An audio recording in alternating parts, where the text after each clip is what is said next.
He's one of the most talked about rising stars in the UFC today, a powerful, explosive featherweight with an undeniable level of technique, particularly on the mat, but also through his ever-improving stand-up game. But what exactly led to Ilia Topuria getting his call up to the big leagues? For this video, we're going to take a dive into the road that led this highly intriguing prospect to his UFC debut. Topuria versus Francisco Javier Esprilla. To kick things off, we jump back 8 years to Topuria's maiden voyage as a pro. And considering how chaotic his fighting style would eventually become, this was a very calculated debut performance. His opponent showcased some truly wild and unpolished striking at first, leaving himself completely off balance for the takedown. And once Ilia passed guard, he cut through his adversary's defenses like they weren't even there. Topuria's striking is understandably getting a lot of praise these days, but in his earliest fights, his grappling and overall physicality was very much at the forefront of everything he did well. And once he sliced his knee over into mount, the ground and pound forced his opponent to give up the back, which Ilia gladly accepted. But he didn't rush. He maintained his position, landing punches when they were there, and following his opponent's attempts to escape to keep his dominance intact. Eventually, it's hard to tell from the angle, but it looks like he latched onto an inverted triangle, but do correct me if I'm wrong there. Either way, the tap came before the first round was out, making this an easy debut for Ilia, and a showcase mainly for his grappling. Topuria versus Khalil Martin El Shalibi. Topuria's second outing saw him take on Khalil Martin El Shalibi. And again, this was another case of Topuria not messing around in the stand-up department, opting instead to shoot in for a quick takedown. And though his opponent tried to stop that double leg by grabbing the fence, Topuria was determined and easily swept past his opponent's defenses, landing in side control. In his haste to escape from underneath, El Shalibi granted Ilia an easy mount that almost immediately led to Topuria taking his back. Once the hooks were in, Ilia's opponent's desperate attempts to get out of there only seemed to make matters worse, and before he knew it, Topuria had his neck, forcing the tap at the 2-minute mark. It was another easy win, but the building blocks for Topuria's skill set were becoming clear. Topuria versus Daniel Vasquez. The pro debutant Daniel Vasquez was up next, and this time we did see a little bit more of the stand-up game from Ilia, although it was pretty clear that his go-to was to fake with the hands and shoot in for the rapid takedown. Vasquez seemed to have done his homework to some extent, and he did anticipate the early shot, but it mattered little. However, in Ilia's rush to establish control, he did get swept and eventually lost his position, but it didn't take long for him to get it back, and another takedown saw Vasquez grounded once more. But to be fair to Topuria's opponent, he did have heart and some decent explosive movements, but when Ilia did achieve mount, it was pretty much game over. Once he saw even a slight gap to take the back, his patented rear naked choke came next, and the tap was forced once again before the 2-minute mark, at 1 minute 50 seconds of round 1. Topuria versus Jean Guarin. Another pro debutant came next for Ilia, as a very loose and confident looking Jean Guarin met this future UFC contender with a certain spring in his step. However, that signature takedown did not take long to find its mark, with Topuria almost immediately taking the back. And from that position, Topuria threatened the choke, all while hammering away at his adversary, eager for the early finish. But this back and forth would not be a quick one, and Ilia would be forced to fight from his opponent's back, off his own back, and once again in the stand-up department. And looking at him, there was clearly some physical growth yet to happen. This version of Topuria was a lot easier to shrug off than he would eventually become. And while he wasn't struggling, it was a competitive round 1, with Guarin ending the round in top position.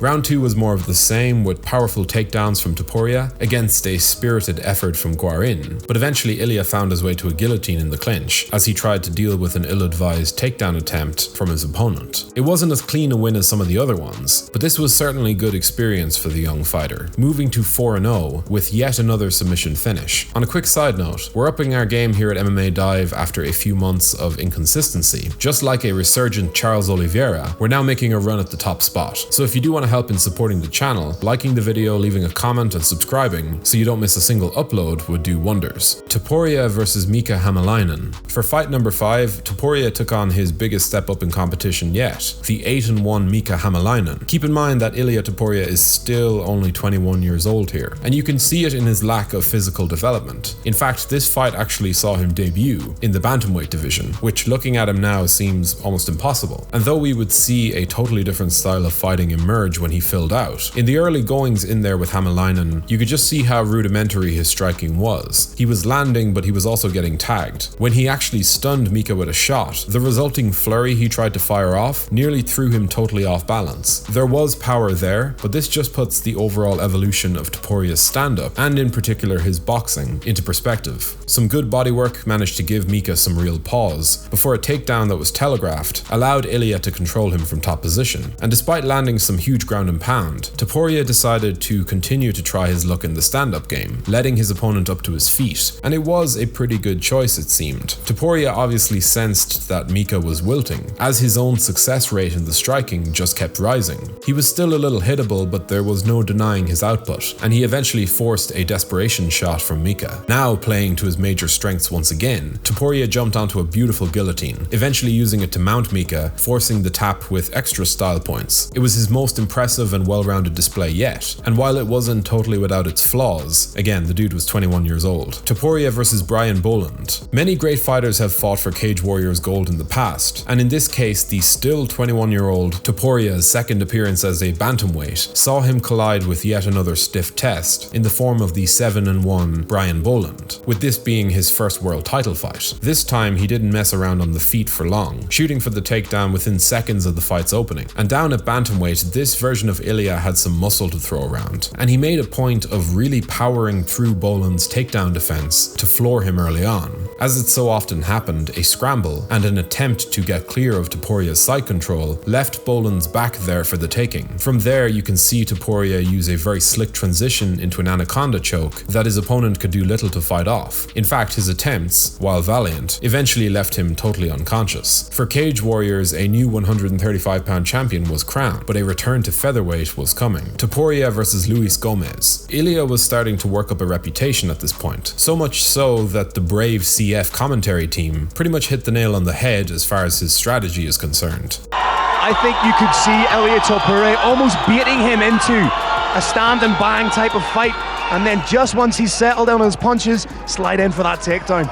Ilia pressured from the get-go, looking a lot more physically filled out than his brief stint as a bantamweight, and it showed in his power. 15 months had passed since Ilia's last fight, and this was very clearly a different level of physicality we were seeing. This, in my opinion, was where we started to see Ilia Topuria hit a real stride. The ferocity on show here was just coming to the fore to a much greater extent, and that mean ground and pound was thrown with violent intentions. But when the opportunity came, Topuria did revert to his foundation, locking up a mounted triangle for the tap, and this was the most dominant and destructive he'd ever looked. But here's an interesting fact. Though he would indeed continue his run of mainly getting finishes, he would not get another submission until he fought Bryce Mitchell in the featherweight top 10. Something was changing in Ilia Topuria, and he was making for a very lethal prospect. Topuria versus Stephen Goncalves. Still aged just 22 years old, Topuria made his final showcase as a brave CF fighter before his eventual signing with the UFC, and in the early exchanges in there with the 6-2 Stephen Goncalves, Ilia was throwing bombs with murderous intent, but the range and height of Goncalves was proving to be tricky, and in a huge breakthrough for the underdog, he landed a big head kick on Topuria's dome, which was partially blocked, but then he followed up with a swift hook, which briefly knocked Ilia down. It was a flash knockdown, but it also served to give Ilia a chance to shoot in for the double leg, and eventually he was then able to try and lock up a Darce choke, although he couldn't get the tap. From there, these two engaged in yet another very Topuria-ish fight, trading positions and hitting a high pace, which makes sense considering that Ilia had not yet seen a third round. Eventually the fight resumed on the feet, and if you're looking for a moment that truly marked Ilia's turn from submission artist to full-on knockout threat, this was it. A massive right hand landed, and it folded Goncalves there and then. No follow-up shots needed. Ilia Topuria had arrived on the scene, aged 22, as a multifaceted threat, and his ability to both submit his opponents and now KO them stiff led to his unbeaten 8-0 run, with all finishes being rewarded with a UFC contract. And that just about brings us up to his debut. Topuria would go 6-0 in the UFC after his first appearance in late 2020, scoring 3 knockouts, just 1 submission, and a pair of decisions, a run that put him in a position to make a challenge for the title. But just how far do you think Ilia Topuria can go? Not just as a potential champion within the featherweight, and maybe even the lightweight division, but as a star and as an all-round fan favourite. And if this were to become a series, who would you like to see us feature next? Do let us know your opinions in the comment section below before liking the video and subscribing to the channel so you don't miss any of our weekly uploads. Thank you for watching.